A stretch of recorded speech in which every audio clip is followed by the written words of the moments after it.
తెలంగాణ రాష్ట్రంలో జరుగుతున్నటువంటి పాలనకు గతంలో ఆంధ్రప్రదేశ్లో నీళ్లు మనయే, నిధులు మనయే, నియామకాలు మనయే అని తెచ్చుకున్న తెలంగాణలో మన ప్రాంతంలో ఈ మానుకోట పార్లమెంటు పరిధిలో చూసినట్టయితే అభివృద్ధి విషయంలో ఎక్కడ వేసిన గొంగడి అక్కడే ఉంది.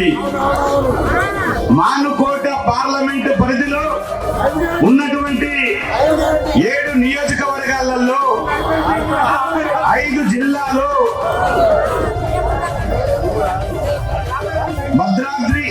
భద్రాచల నియోజకవర్గం, పినపాక నియోజకవర్గం, ఇల్లెందు నియోజకవర్గం, డోర్నకల్ నియోజకవర్గం, మానుకోట నియోజకవర్గం, నర్సంపేట నియోజకవర్గం, ములుగు నియోజకవర్గం.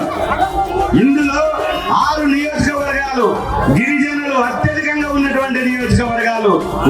ఒకటి జనరల్ నియోజకవర్గం.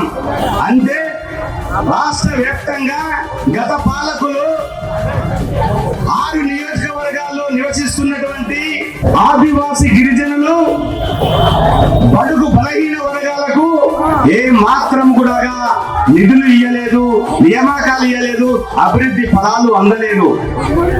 మనకు భారతదేశానికి 2014లో నరేంద్ర మోడీ గారు దేశంలో ప్రధాని కావడం, ఆనాటి నుంచి నేటి వరకు కొక్కో కోలల్లా అభివృద్ధి సంక్షేమ పథకాలు పెడితే దేవుడు వరమిస్తున్నాడు. కానీ మన గుళ్ళో ఉన్నటువంటి పూజారి మాత్రం పంచే పరిస్థితి లేడు.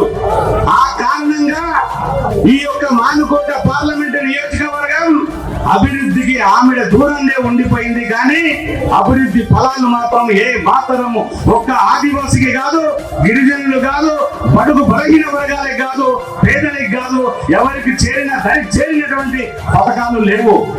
ప్రజలారా గమనించవలసిన అవసరం ఉన్నది.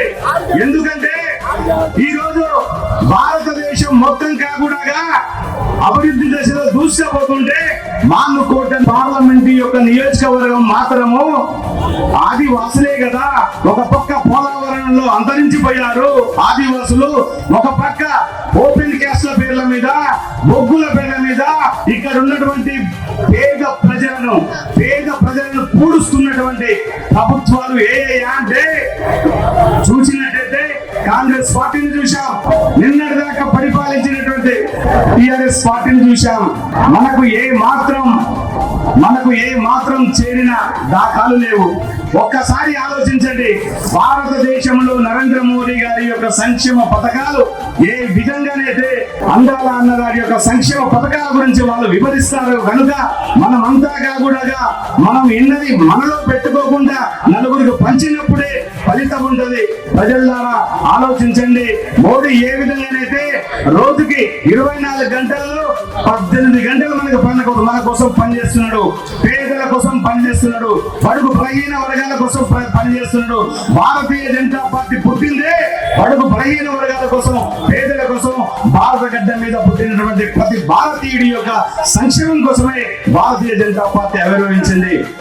ఆనాటి నుంచి నేటి వరకు కూడా భారతీయ జనతా పార్టీ నిత్యం పేద ప్రజల కోసం పనిచేస్తూ ఉన్నది. కానీ ఏదైతే